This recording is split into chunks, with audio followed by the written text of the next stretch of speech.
dan tempat saya persilakan.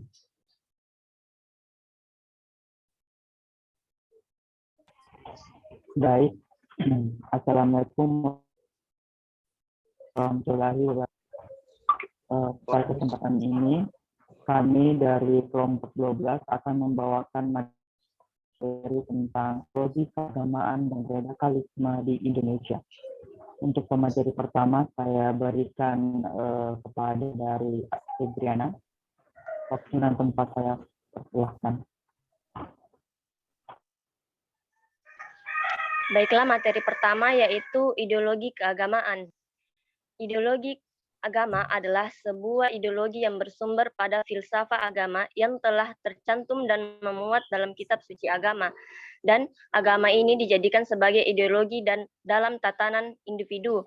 Dan etika ini berfungsi sebagai suatu proses awal pembentukan identitas. Dan konstruksi identitas akan memberikan sebuah kesadaran untuk mempercayai segala bentuk kebenaran yang disampaikan oleh agama.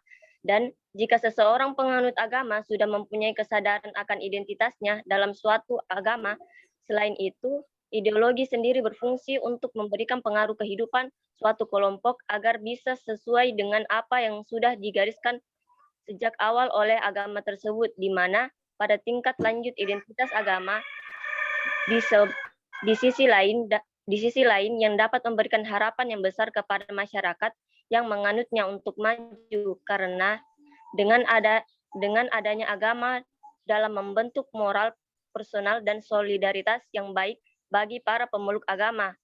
Nah, adapun ciri-ciri dari ideologi agama yaitu 1, semua aspek kehidupan negara berdasarkan agama. 2, hanya ada agama resmi dalam negara. Hanya ada 1 agama resmi dalam negara. 3, urusan negara dan pemerintahan dijalankan berdasarkan hukum agama.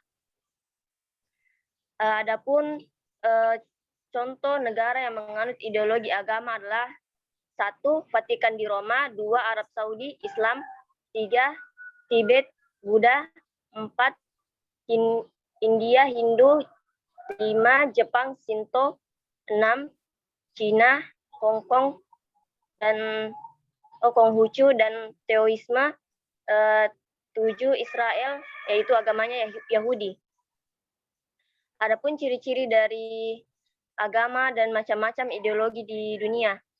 Macam-macam ideologi yang berlaku di dunia antara lain 1, Pancasila, 2, anarkisme, 3, fatisme, 4, kapitalisme, dan 5, liberalisme. Materi selanjutnya akan dibawakan oleh Muhammad Alaf.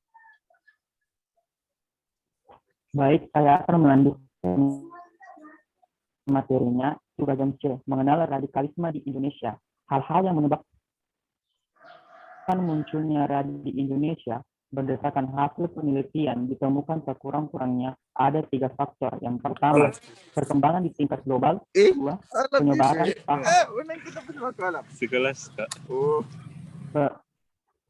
penyebaran paham Wahabi, dan yang adalah yang kacau di negara-negara Timur Tengah, khususnya di Afghanistan, Palestina, Irak, Mesir, Syria, dan Turki, di kelompok radikal sebagai tangan Amerika, Israel, dan sekutunya. Kemudian berikut ini beberapa isu radikalisme Indonesia antara histori dan antropologi. Yang pertama, radikalisasi, yang kedua rehabilitasi dan reintegrasi, dan yang ketiga pendekatan kesejahteraan. Mungkin itu saja tingkat materinya. Kalau misalkan ada nanti yang kurang paham, saya kembalikan kepada Bapak. Baik, sudah ya kelompok 12 ya. Sudah selesai ya. Iya, Mana Febriana? Sudah screenshot ya Febriana?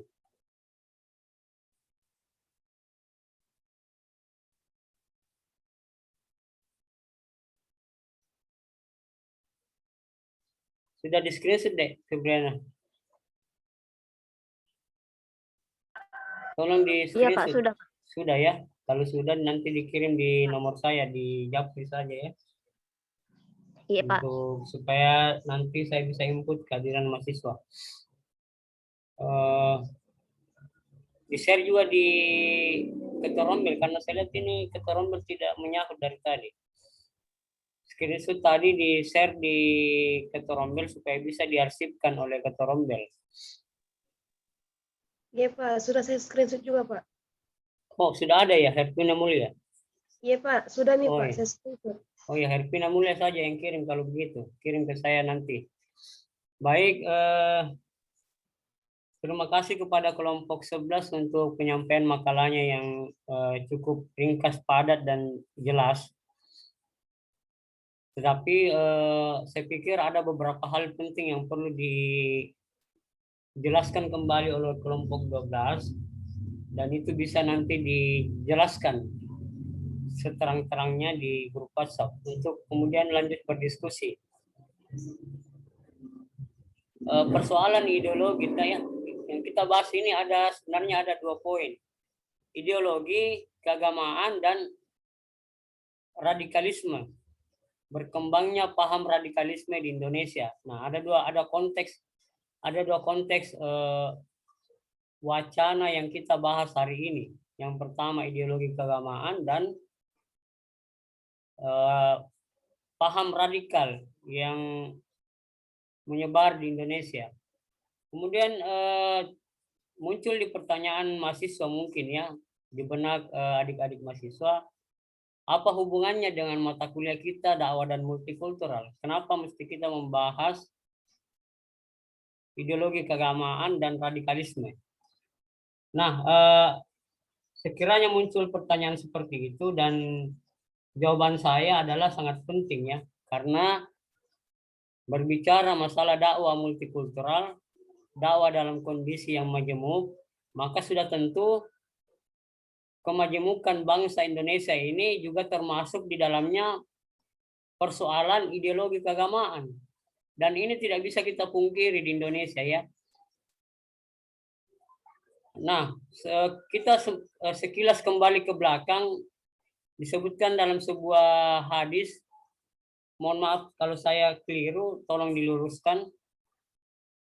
Di dalam sebuah hadis disebutkan bahwa Nabiullah Muhammad SAW sudah memberikan sinyal kepada umat Muslim bahwa nanti masyarakat Muslim akan terpecah menjadi beberapa golongan. Kalau saya tidak salah 72 golongan ya. Nah itu barangkali sudah terbukti di masa sekarang ya bahwa apa yang dikatakan Rasul memang benar. Kondisi masyarakat kita khususnya di Indonesia ini terpecah-pecah. Kita berbicara dalam konteks masyarakat Muslim ya, masyarakat Muslim yang terbagi ke dalam beberapa golongan. Sudah juga saya singgung di pertemuan yang lalu kalau saya tidak salah ingat dan di rombel lain juga bahwa ketika kita berbicara agama di Indonesia maka umat Muslim yang kita maksud di sini bukan hanya satu kelompok ya, tapi ada banyak kelompok.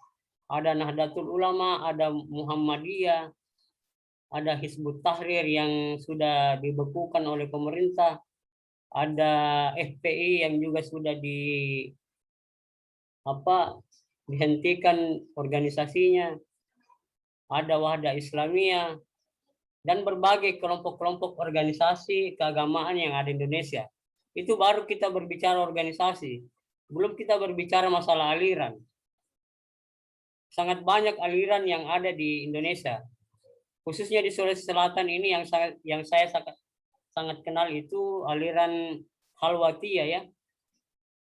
Ada aliran Khalwatiyah yang sudah banyak keanggotaannya juga di masyarakat Sulawesi Selatan. Selain Khalwatiyah ada juga Jamaah An-Nasir di Kabupaten Goa. Itu adik-adik mahasiswa bisa lihat langsung di Kabupaten Goa bagaimana kemudian aliran-aliran kepercayaan berkembang di tengah masyarakat ya. Tapi pada intinya mereka mengakui bahwa mereka Islam juga ya. Itulah makanya kemudian pemerintah selalu mengawasi pergerakan aliran-aliran keagamaan. Begitu juga organisasi-organisasi keagamaan.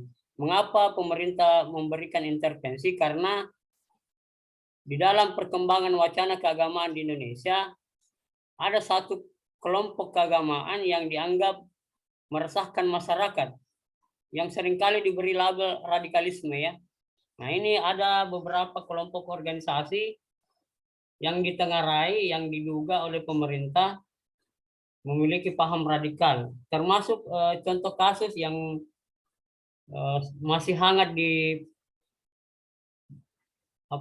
ingatan kita tentang FPI, Front Pembela Islam, yang saat ini sudah dihentikan, sudah dianggap kegiatannya sudah dihentikan oleh pemerintah dan dianggap tidak resmi lagi karena sudah dicabut isinya sebagai organisasi agama. Alasan pemerintah membekukan FPI itu karena dugaan yang sangat kuat dari isu-isu yang berkembang adalah FPI ini merupakan salah satu organisasi yang mempunyai gerakan yang radikal, ekstrim. Saya kira banyak organisasi-organisasi lainnya juga yang diduga memiliki paham radikal ya. Termasuk Hizbut Tahrir Indonesia yang sudah dibekukan oleh pemerintah, sudah dihentikan organisasinya. Nah, kembali kita ke pertanyaan tadi, apa hubungannya dengan dakwah multikultural? Saya kira ini sangat penting untuk dipelajari calon dai atau juga para ulama, perlu dipahami para penyebar ajaran Islam bahwa dalam melaksanakan dakwah di tengah masyarakat, pertimbangan kemajemukan masyarakat, utamanya masalah ideologi keagamaan ini sangat penting. Jangankan kita berbicara masalah ideologi keagamaan yang negatif, yang ekstrim. Kita berbeda organisasi keagamaan saja itu sudah seringkali terlihat di tengah masyarakat, saling terjadi gesekan ya. Misalnya organisasi Muhammadiyah mungkin dengan ada pendakwa dari NU yang berdakwah di tengah masyarakat yang dominan Muhammadiyah. Sekiranya ini menjadi hal yang sangat penting untuk dipertimbangkan, bahwa kondisi mad'u itu sangat penting diketahui oleh para dai ya ketika akan berdakwah. Apakah kondisi mad'unya itu dominan berorganisasi Muhammadiyah atau NU? Itu sangat perlu menjadi pertimbangan, karena jangan-jangan isi pesan dakwah yang disampaikan itu menyinggung perasaan organisasi lain ya, karena perbedaan mazhab, karena perbedaan furu'iyah. Nah ini seringkali terjadi di tengah masyarakat. Persoalan-persoalan perbedaan-perbedaan meskipun dalam sama-sama menganut ajaran Islam, tapi persoalan perbedaan ini harus tetap diakui keberadaannya, sehingga tidak memunculkan yang namanya konflik, tidak memunculkan gesekan antar umat. Nah itu menjadi hal yang sangat penting, apalagi berbicara ideologi keagamaan. Mau ideologi keagamaan yang bersifat kekirian, yang bersifat ekstrem kanan, atau yang tengah. Dan saya pikir para ulama, para dai, para pendakwah yang berdakwah nantinya terjun di tengah masyarakat ini setidaknya mengambil jalan tengah, dakwah jalan tengah, atau dakwahnya ini mewacanakan dakwah moderat, dakwah yang moderat ya, dakwah wasatiyah. Kalau dalam bahasa Arabnya disebut dakwah wasatiyah, dakwah yang tidak ekstrem kiri atau tidak ekstrem kanan, atau menurut bahasa Quraisy Shihab Islam wasatiyah. Jadi wacana moderasi Islam wasatiyah ini perlu dibumikan di tengah masyarakat, supaya masyarakat di tengah masyarakat juga tidak terjadi bermunculan yang namanya gerakan-gerakan radikal. Seperti yang baru-baru terjadi di Makassar ya, ada yang terpapar wacana radikal lalu kemudian menyerang, mengebom gereja di salah satu gereja di Kota Makassar. Dan itu pelakunya Muslim ya, bercadar, pasangan suami istri malah. Itu salah satu bukti bahwa perlu diwaspadai, kita sebagai mahasiswa ini perlu berhati-hati dengan yang namanya paham radikalisme supaya adik-adik mahasiswa tidak terpapar yang namanya wacana radikalisme. Karena ini sangat memecah belah umat dan juga sangat membahayakan gerakan-gerakannya. Saya kira itu saja sedikit tambahan untuk kelompok 12 dan saya berterima kasih karena sudah dijelaskan tadi secara detail apa yang dimaksud ideologi keagamaan. Namun yang saya lihat masih kurang untuk diperbincangkan kurang dibahas oleh kelompok 12 ini adalah radikalisme. Nah, ini perlu didiskusikan lebih lanjut di grup WhatsApp ya. Demikian juga hubungannya ideologi keagamaan dan wacana radikalisme. Ini menjadi pertanyaan penting juga untuk dijawab oleh kelompok 12 dan seluruh mahasiswa. Baik, saya mohon maaf saya tidak bisa berpanjang lebar karena saya tetap menjaga kondisi supaya tetap